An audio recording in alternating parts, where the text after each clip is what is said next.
Pour le magazine de ce dimanche, nous allons parler de la filière coco qui est dans une certaine léthargie, qui ne favorise pas son développement. Notre invité est un opérateur de ce secteur d'activité. Il est également président du conseil régional des Grands Ponts, avec pour capitale Dabo, bien sûr. Son nom, Gabriel Yassé. Monsieur Yassé, merci d'avoir accepté notre invitation, l'invitation de la rédaction de RTI 1. Avant notre entretien, nous allons suivre ce reportage de Lanciné Bakayoko qui nous dit qu'à cause de l'inorganisation, la filière coco vivote. Les producteurs militent de plus en plus en faveur de la mise en place d'une interprofession.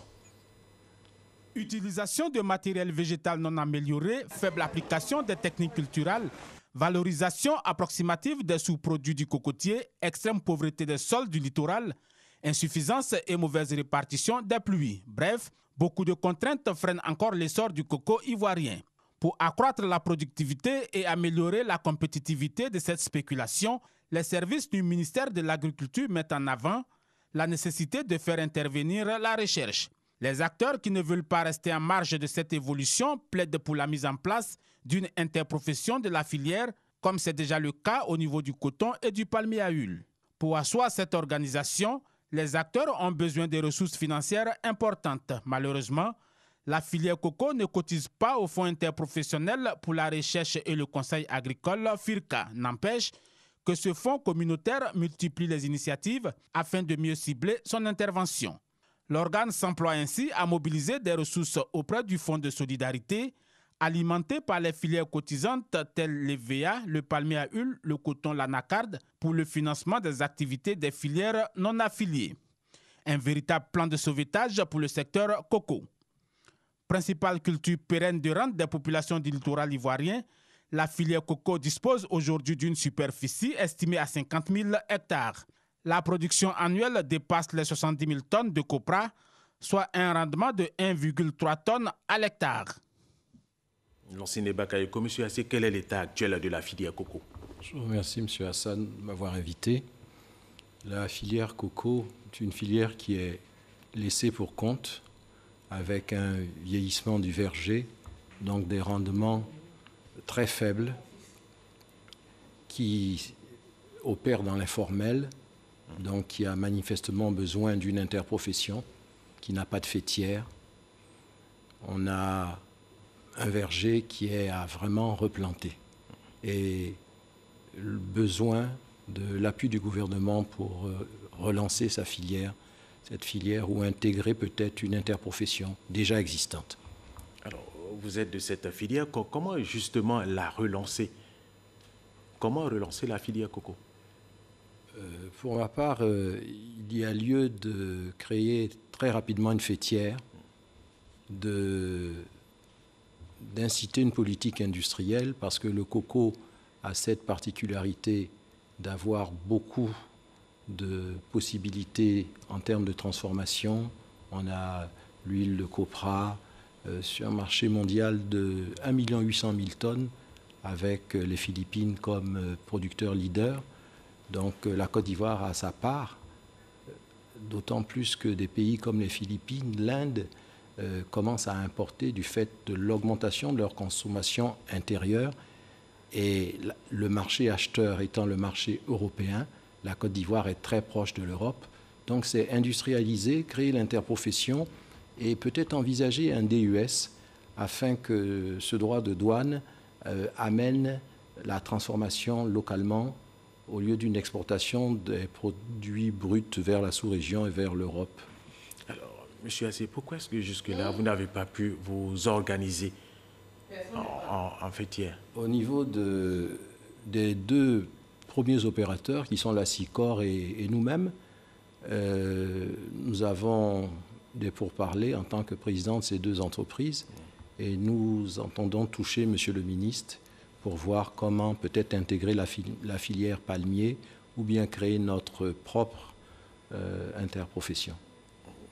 Alors très bien. Alors quels sont les produits du coco et comment se fait la commercialisation, leur commercialisation?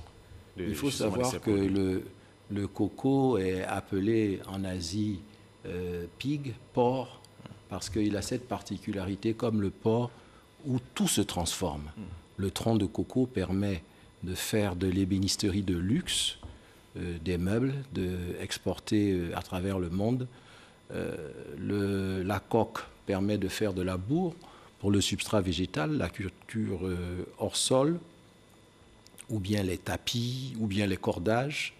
La coque permet de faire du charbon actif, qui permet de filtrer les eaux dans les grands projets hydrauliques, par exemple. Et puis, on a le classique, qui est le coco râpé, l'huile de copra, et puis le tourteau, qui est transformé pour faire du gâteau. Avec tout ça, la filière est laissée pour quand on peut le dire. Il faut repartir carrément à zéro. Alors justement, si on repart, est-ce que la filière coco peut nourrir véritablement son homme, pour tous ceux qui voudraient bien s'intéresser à cette filière?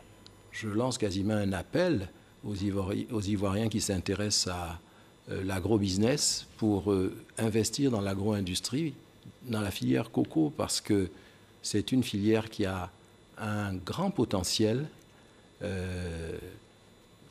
Un pays comme les Philippines, qui a 80 milliards de dollars de produits intérieurs bruts, 5% de l'économie de ce pays dépend de la filière coco. 20% des 40 millions de Philippins vivent du coco. Donc je pense que, à titre d'exemple, si vous prenez une noix de coco avec un prix moyen à l'export de 100 francs pour les nouvelles variétés hybrides, une tonne de coco vous donne environ 13 500 noix. À 100 francs, vous avez un revenu d'1 million, 1 350 000. Je connais peu de spéculations agricoles en Côte d'Ivoire qui rapportent, sauf dans les périodes pour le cacao, de sécheresse avec El Niño ou pour le café.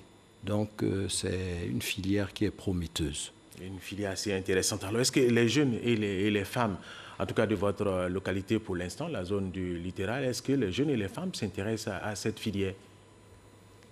Oui, les jeunes et les femmes s'intéressent à cette filière à notre demande. Pour la zone des Grands Ponts que j'ai l'honneur de diriger, qui a quand même 150 km de façade maritime. Et sur l'ensemble du pays, le coco part de Adiaké jusqu'à Tabou, Fresco-Tabou. C'est immense en termes de potentiel. C'est un potentiel de 60 000 hectares, sans oublier la possibilité pour la Côte d'Ivoire de développer le coco continental, car au-delà du littoral, il y a des régions où le coco pousse. Donc ces jeunes-là, nous entendons au niveau du Conseil régional des Grands Ponts les organiser à Laou sur 2000 hectares pour lancer prochainement une usine de transformation.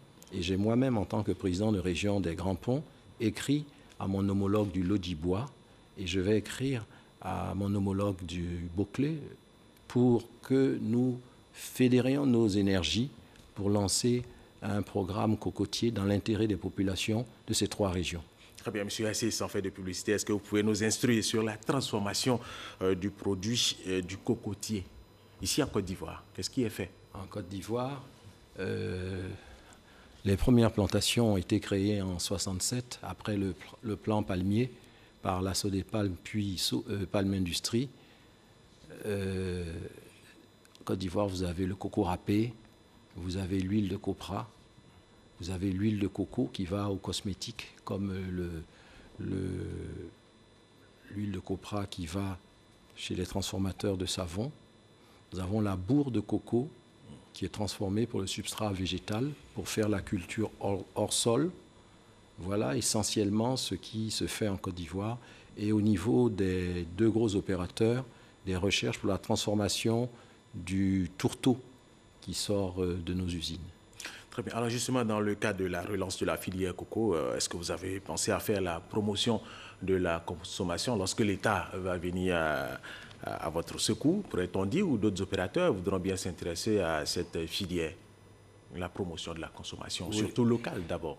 La première étape, nous entendons replanter avec l'assistance du CNRA, parce que c'est me donner l'occasion de rendre hommage à nos chercheurs qui, depuis l'indépendance, ont créé un matériel végétal qui s'est exporté au Brésil et que les Brésiliens nous ont renvoyé en Côte d'Ivoire ces 10 dernières années.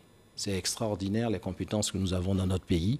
Et ce qui fait qu'en matière de coco, nous avons à portée de main des compétences. Et avec le PB 121 découvert par les chercheurs ivoiriens et le PB 113, nous avons des variétés de coco qui vont jusqu'à 5 tonnes, 6 tonnes. Donc, le marché intérieur, c'est là où il y a la plus-value. Comme la Côte d'Ivoire gagnerait à consommer son café, elle gagnerait à consommer son coco. Je vous dirais qu'à titre personnel, je suis un grand consommateur de coco. Très bien, merci. Alors, vous avez parlé du CNRA. Comment se plante justement le cocotier et quelles sont les variétés conseillées? Est-ce que le cocotier peut être planté partout en Côte d'Ivoire? Non, le cocotier essentiellement est favorablement à planter dans la zone du littoral, la zone d'Adiaké, la zone d'Assini, Bassam, sur toute la zone littorale, jusqu'au Grand Pont chez moi, et jusqu'au Boclé à Fresco, et dans la région de San Pedro, vers Gliqué, vers Tabou. Est-ce qu'il est possible de planter le cocotier à Daoukro, à Ouélé, à Korogo? Mais il y a des nouvelles variétés qui permettent de lancer des plants de cocotier continental. Très bien, on attribue des vertus à la noix de coco. Vous les connaissez, ces vertus?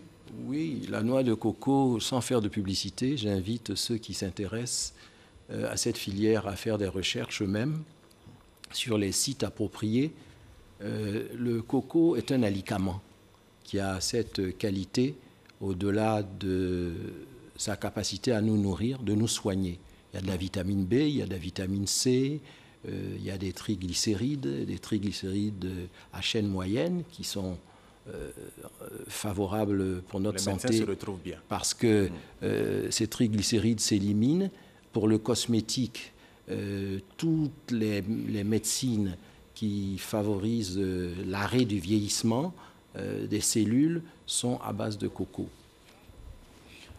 Très bien. Alors, l'avenir de la filière? Ce sera la dernière question. L'avenir de la filière, il est immense en ce sens que il n'y a aucune usine d'eau de coco en Côte d'Ivoire.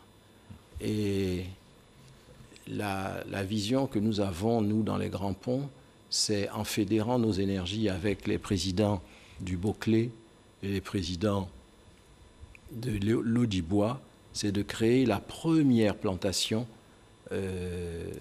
d'une unité de 5000 hectares pour lancer l'usine d'eau de coco. Et arriver à la transformation au profit des populations. C'est la fin, justement.